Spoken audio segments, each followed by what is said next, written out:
Uma alegria poder compartilhar a palavra de Deus nessa manhã. Minha voz continua a mesma.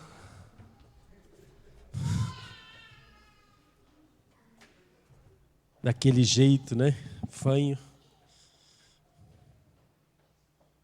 Espera aí.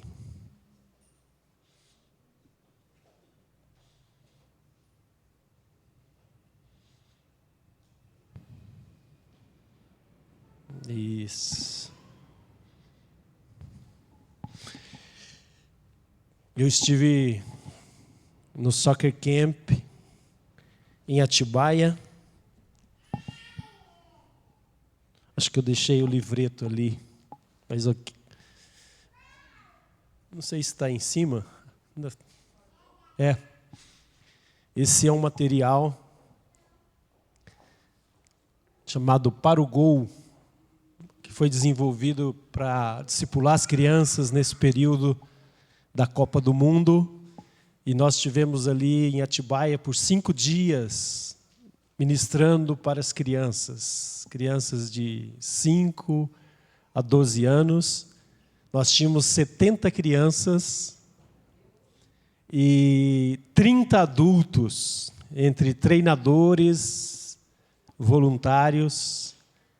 E, gente, foi algo muito especial. Mas esse não é apenas um livreto evangelístico, é um material para o discipulado. E, na verdade, esse aqui é a edição especial de 10, né? Esse é o especial, mas tem 9 outros livretos desse, começando lá na criação e passando pela Bíblia, né? Contando a história do futebol e a história bíblica. E é muito impressionante como as crianças se conectam. Tem um vídeo da história do futebol, um vídeo da história bíblica, e depois eles estudam 4 lições. E foi impressionante ver como Deus usou esse material. Eu estava coordenando a equipe menor, né? 6, 7 e 8 anos. E eu vou contar uma história para vocês do Matos, um dos garotos que Deus trabalhou na vida dele de uma maneira muito, muito especial. O nosso tema é Conectados à Fé em Tempos Pós-Modernos.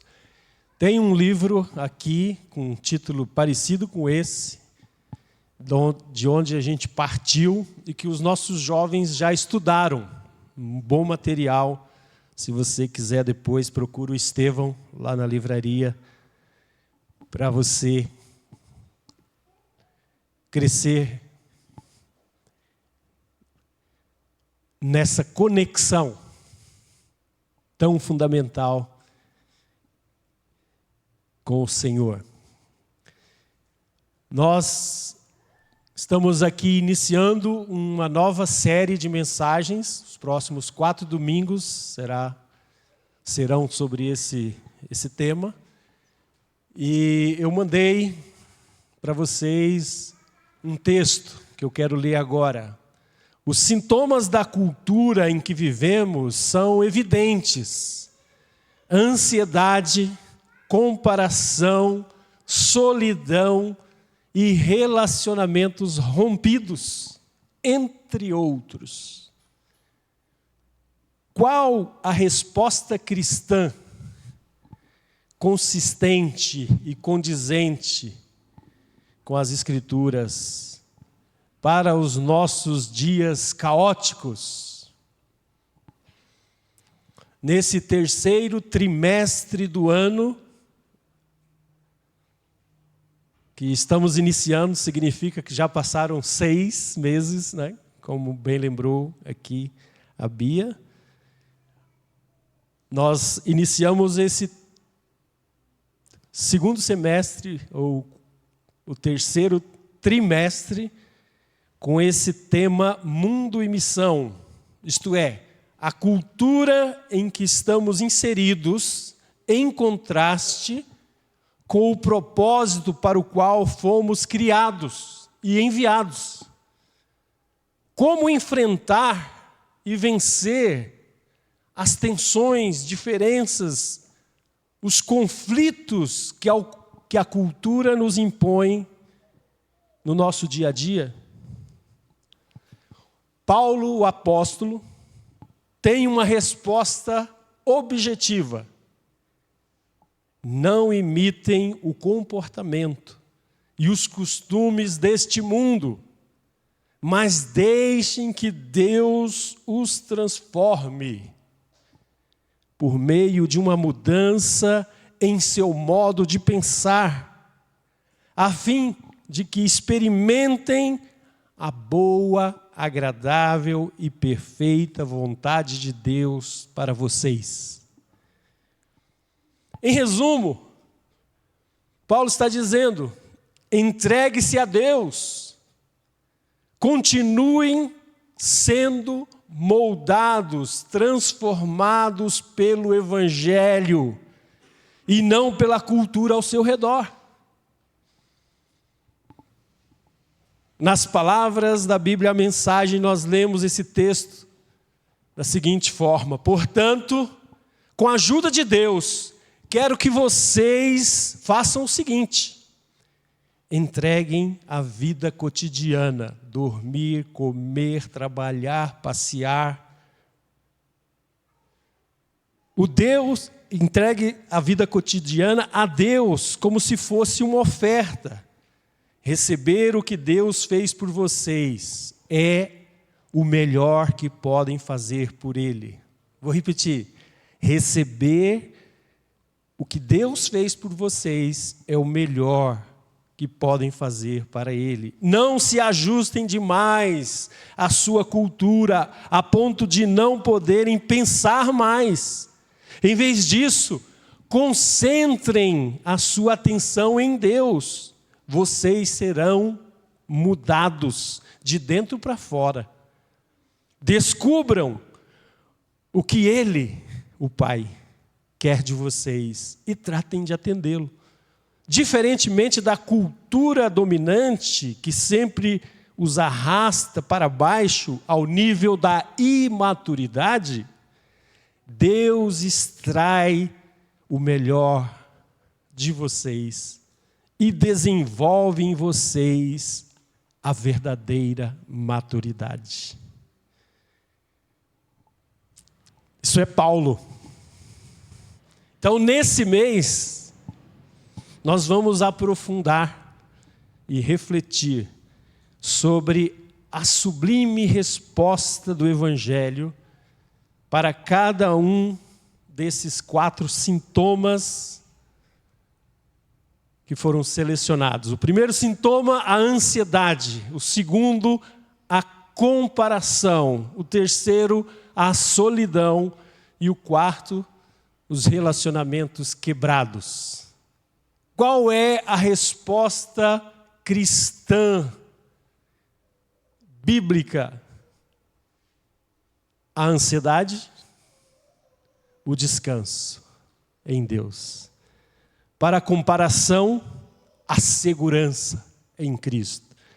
Para a solidão, o pertencimento na comunidade.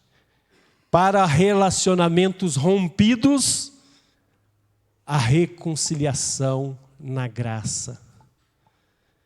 A vida, queridos, é realmente complexa e quase sempre caótica. Ou, na maioria das vezes, a vida é caótica.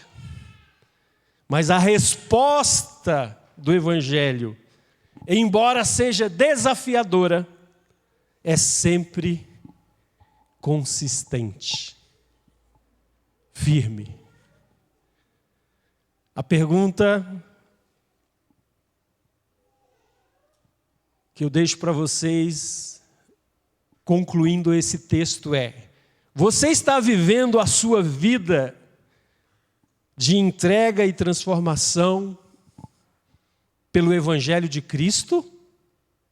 Ou você segue seduzido e preferindo a ilusão que a cultura promete, mas não entrega?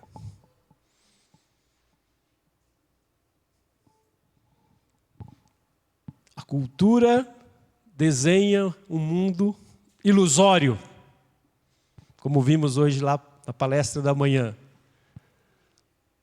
Promete conexão rápida, conhecimento abundante, mas não entrega e acaba escravizando, viciando, diminuindo a pessoa humana. Irmãos, dito isso de apresentação da nossa série Conectados à Fé em Tempos Pós-Modernos, eu queria lembrar que a cultura pós-moderna, ela tem algumas características. A primeira delas é que ela é relativista. O que é o relativismo? É a ausência de verdade, ou simplesmente cada um cria a sua verdade como lhe convém. A cultura pós-moderna em que vivemos é marcada por subjetividade. A frase que cunha isso é: siga o seu coração. Siga o seu coração, os seus sentimentos. Então, esse subjetivismo leva à idolatria dos sentimentos. Mas também essa cultura pós-moderna de hoje é marcada pela tolerância excessiva ou complacência. Se está bom para ele, tudo bem. Se você está feliz, continue. Mas também, por fim, a quarta característica é o profundo egocentrismo, ou seja, o eu primeiro, ou a idolatria de si mesmo. Daí, esses sintomas que nós acabamos de falar: ansiedade, comparação, solidão, relacionamentos quebrados.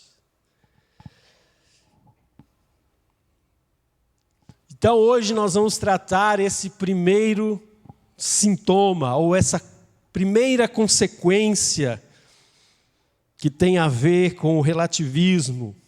E qual será, ou seria, a resposta do Evangelho? Para a ansiedade, nós somos convidados pelas Escrituras ao descanso em Deus. Você está descansando em Deus? Ah, pastor, você não sabe o quanto eu corro. Essa pressa é característica do nosso tempo. Ah, pastor, você não sabe o quanto eu trabalho. Ou quantas viagens eu tenho que fazer. Então, nós tivemos agora, às 8h30, o pastor Simval Júnior falando sobre os cuidados que nós devemos ter, né, com esse mundo, diz o texto aqui, né, o título que nós usamos, né, essa conexão ou essa desconexão dessa época digital, né?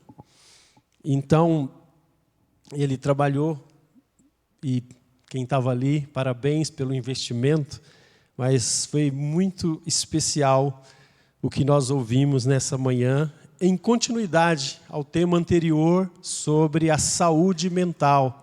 E, em setembro, né, nós continuaremos nesse tema. Por quê? As palavras, por exemplo, como algoritmo, né, o feed, porque tem que estar atento aos likes, aos stories, né, ou a palavra bolha, que não aparece, mas é o que sustenta as redes, cancelamento, são alguns dos moldes da cultura digital, geradores ou aceleradores de ansiedade em nosso tempo. E às vezes, ou quase sempre, nós só acordamos com o sintoma. Nós não percebemos que estamos consumindo, que nós estamos viciados, que nós estamos escravos daquilo que deveria ser para facilitar a nossa vida. Então hoje nós vamos falar um pouco e principalmente desse relativismo que começa com a ausência de uma verdade, ou como falei, cada um cria a sua verdade. E o solo, esse relativismo, se torna o solo, que a ansiedade floresce e dá os seus frutos. E quais são os frutos da ansiedade? Medo, exaustão, incerteza.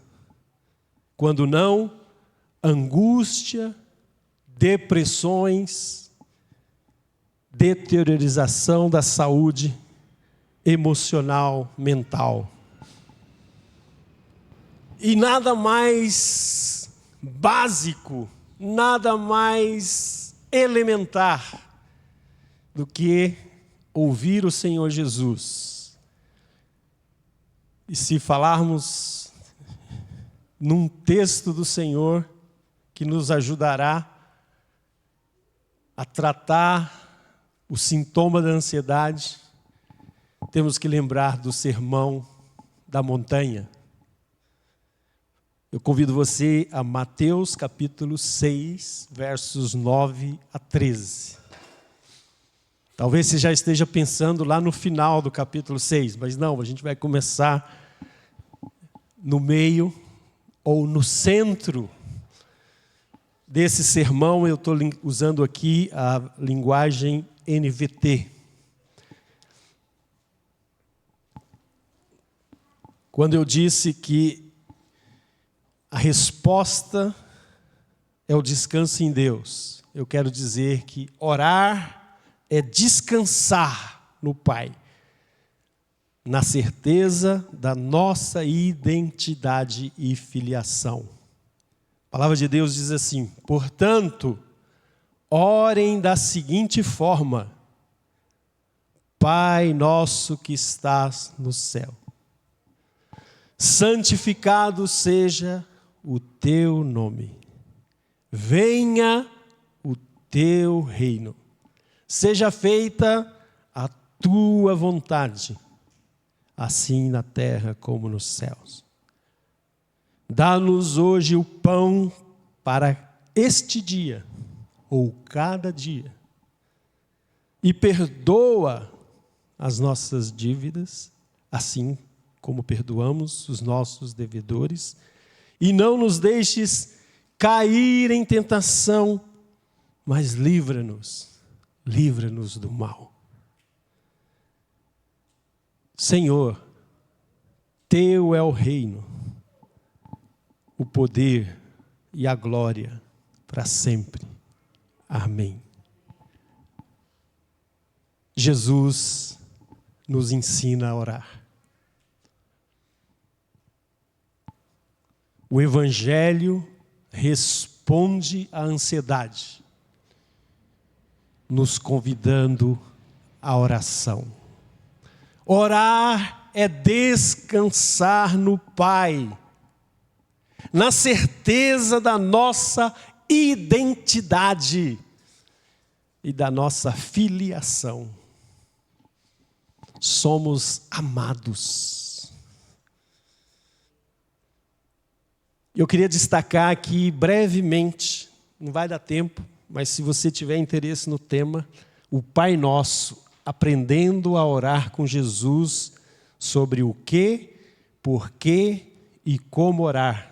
Kevin DeYoung. Tem na livraria ali. Um estudo fantástico sobre essa oração, que a gente conhece tanto, mas que a gente pratica muito pouco. E eu fui surpreendido com um livreto desse, né? Tão poucas páginas. Olha só. Até ler aqui. Olha só. Aqui tem um estudinho aqui. Ó. 118 páginas. Eu que tenho estudado o Pai Nosso já há 10 anos que eu estou estudando por conta da escola de oração. Deus revelou, confirmou tesouros especiais para o meu coração. Recomendo. Orar é descansar no Pai, na certeza da nossa identidade e filiação. Em primeiro lugar, porque orar é reconhecer e vivenciar todo dia que eu tenho um Pai. Diga aí, eu tenho um Pai. Você tem um Pai?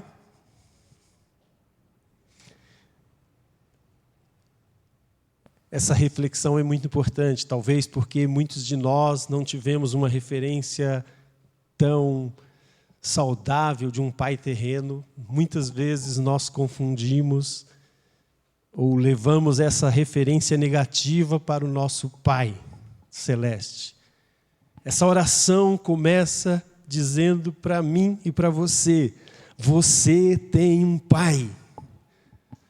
E quem é esse Pai? É muito simples.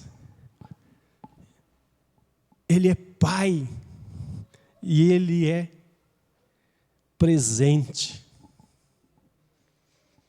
É o meu Pai. É o Pai nosso. É o Pai, mas não é qualquer Pai, Ele é um Pai santo. Ele está santificado.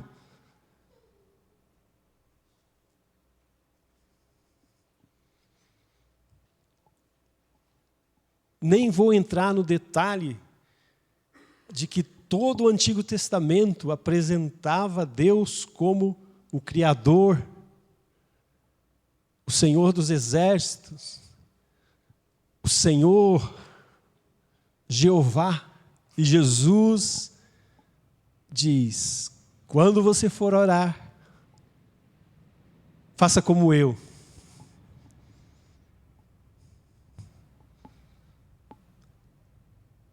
Use a sua filiação e chame Ele de Pai.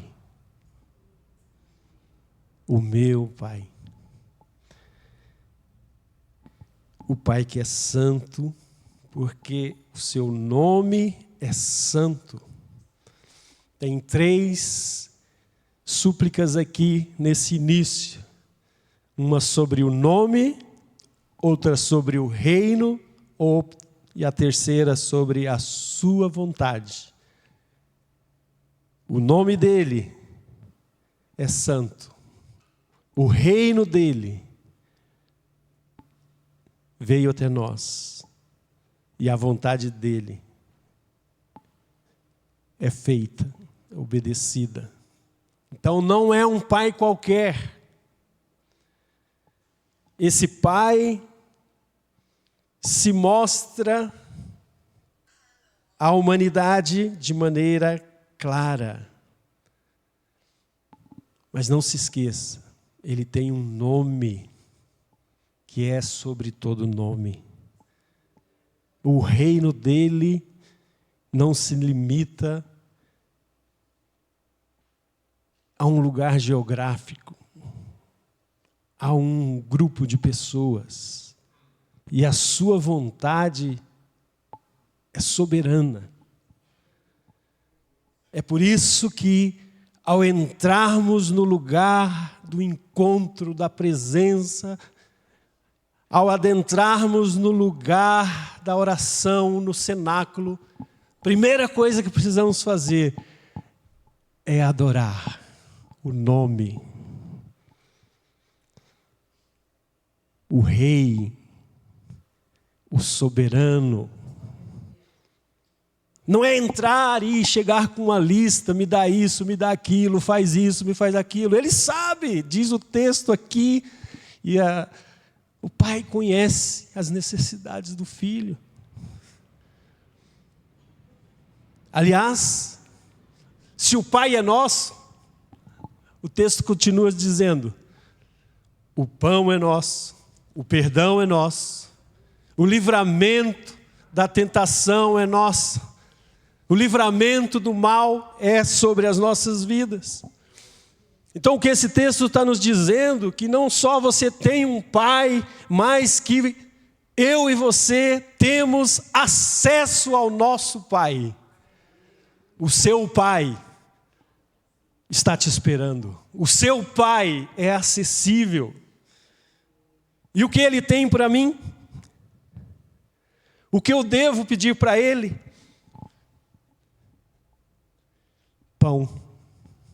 Sabe por quê? Porque você precisa viver. Jesus é o pão que dá vida. Não apenas aqui o pão nosso de cada dia, né? E não é aqui o pão nosso do dia seguinte, nem do mês seguinte, nem do ano seguinte, é o pão de hoje. É o maná, que se for guardado, apodrece. Então, nós precisamos, diante desse Pai, admitir que nós somos necessitados, que nós somos dependentes do seu pão. E muitas vezes, nós estamos ansiosos com o pão de amanhã, com o pão do ano seguinte. Quando Jesus nos dá o pão, quando? Todo dia, cada dia. Porque Ele sabe quem eu sou, um filho necessitado. E olha, Ele dá, além do pão, Ele dá perdão, cada dia. E você precisa de perdão cada dia. Se confessarmos os nossos pecados, Ele é fiel e justo para nos perdoar de toda injustiça. Ele nos alimenta e Ele nos limpa cada dia. E Ele nos protege cada dia. Não adianta fazer aquela oração, Senhor, me proteja nesse mês. Ele quer que você fale com Ele, cada dia, cada momento. E aqui tem dois elementos da proteção. Ele pede proteção do mal, que dá uma clara indicação de que sim, há um mal e um maligno que está atentando contra os filhos de Deus, mas também ele fala, livra-nos do mal e não nos deixes cair na tentação. Ou seja, livra-me de mim mesmo, porque sou eu que escolho cair, ou me deixo cair. Então, o Pai é nosso, o pão é nosso, o perdão é nosso, a proteção é nossa, amém? E por que estamos ansiosos? Se eu tenho um pai e eu tenho acesso ao meu pai, o que me resta? Eu vivo agora para a glória do nome do nosso eterno Pai. Amém? Sabe o que o Senhor espera de nós? O que Ele espera de você e de mim? Que a gente possa dizer, não apenas com as palavras, não apenas com as músicas que a gente canta aqui, mas com a nossa vida, dizer para Ele, sim, Pai, Teu é o reino, Teu é o poder, Tua é a glória para sempre, para sempre, para sempre, para sempre. Eu vivo o agora para a glória do nosso Pai. Eu sei que eu tenho irmãos e irmãs, eu sei que tenho uma família espiritual com a qual eu caminho.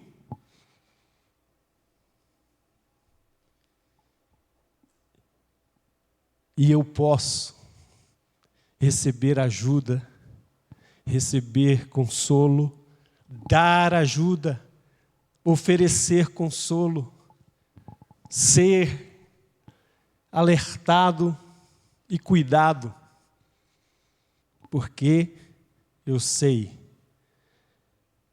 que dele é o reino, o poder e a glória hoje e cada dia até a eternidade. Por que vamos viver ansiosos? Somos chamados a vivenciar,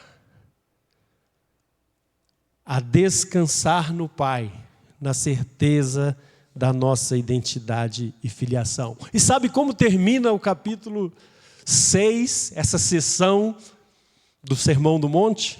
Termina assim,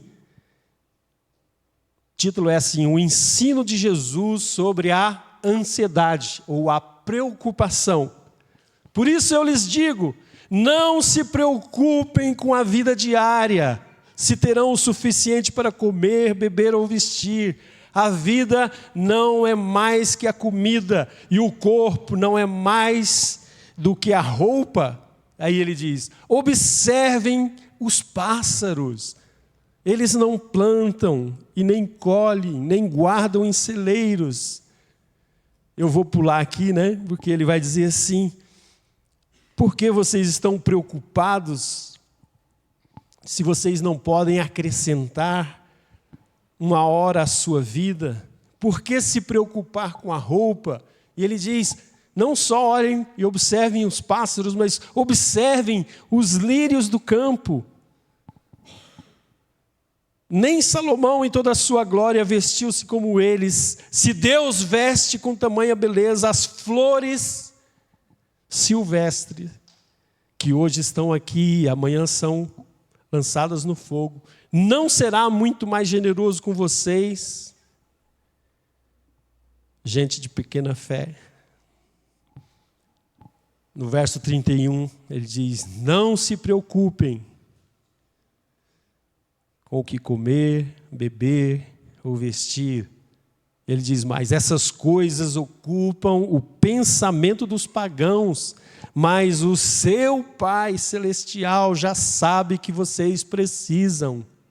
Busquem em primeiro lugar o reino de Deus e a sua justiça, e todas essas coisas serão supridas.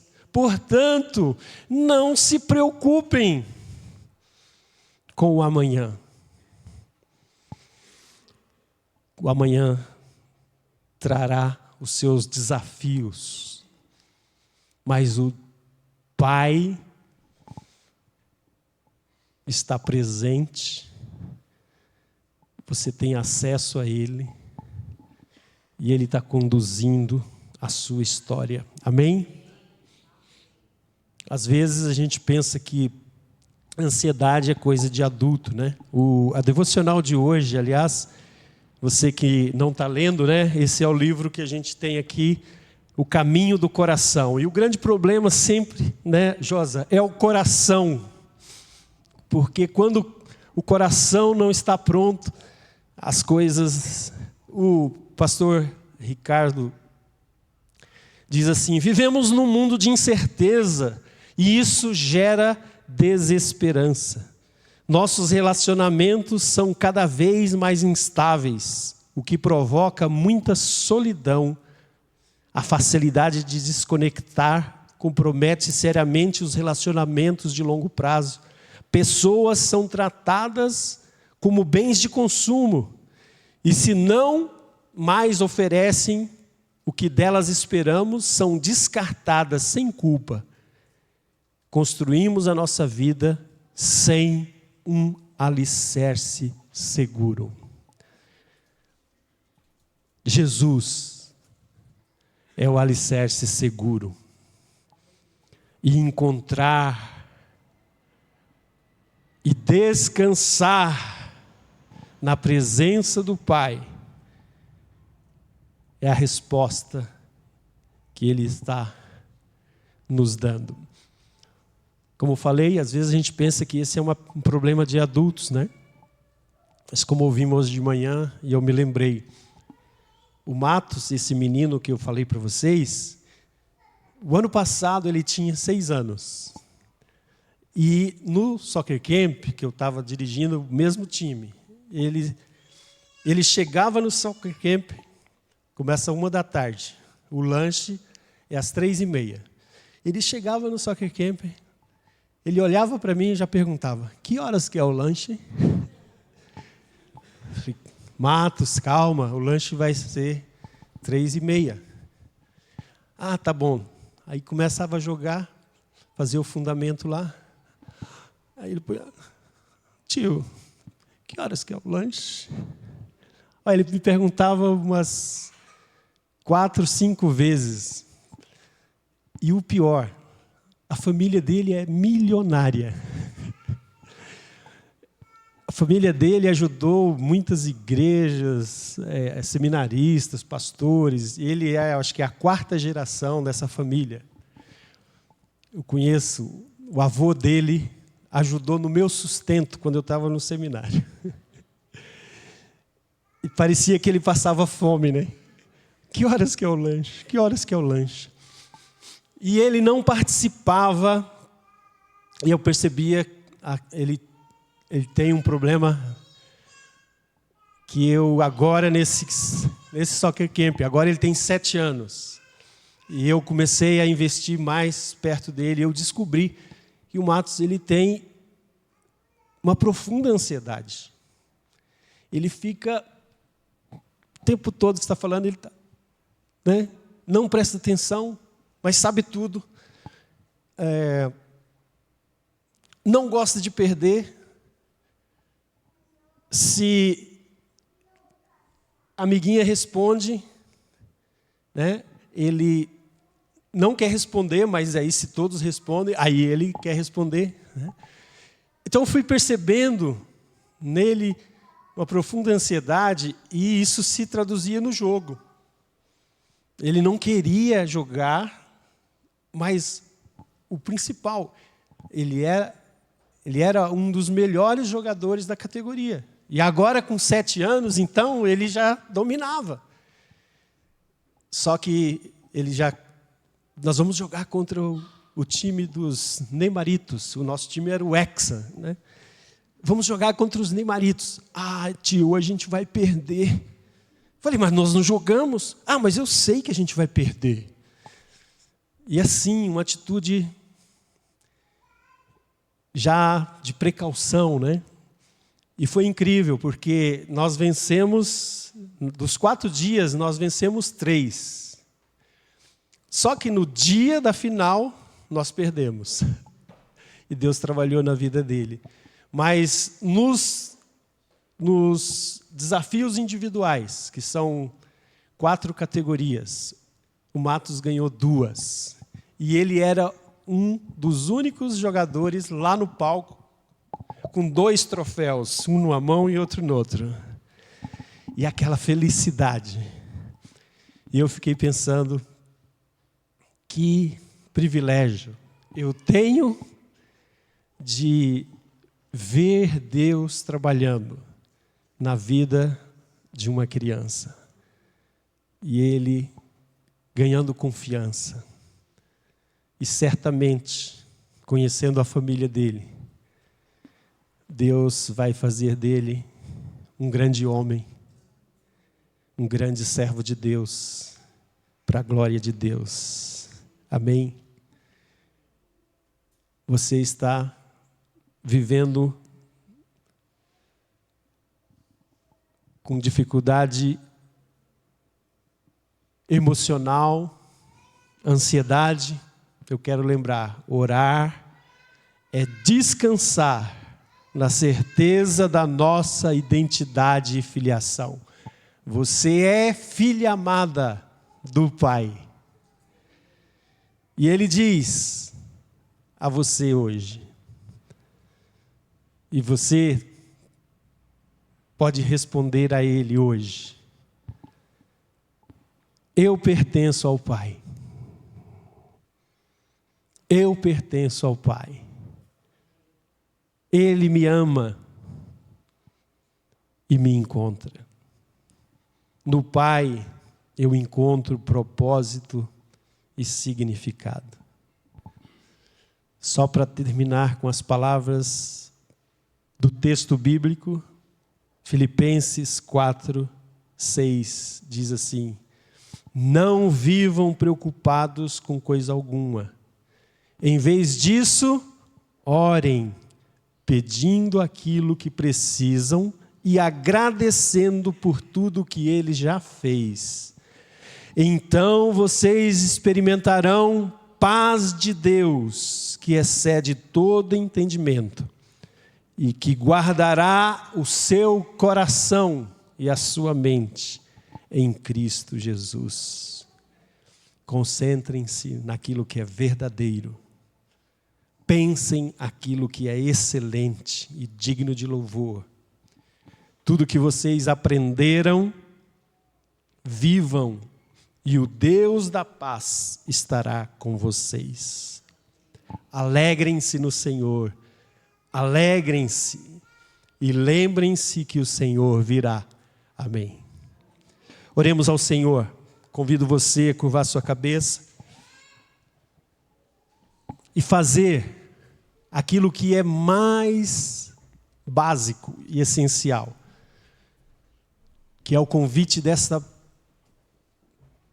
mensagem de hoje. Entregue-se a Ele em oração. Ore ao Senhor enquanto cantamos essa canção.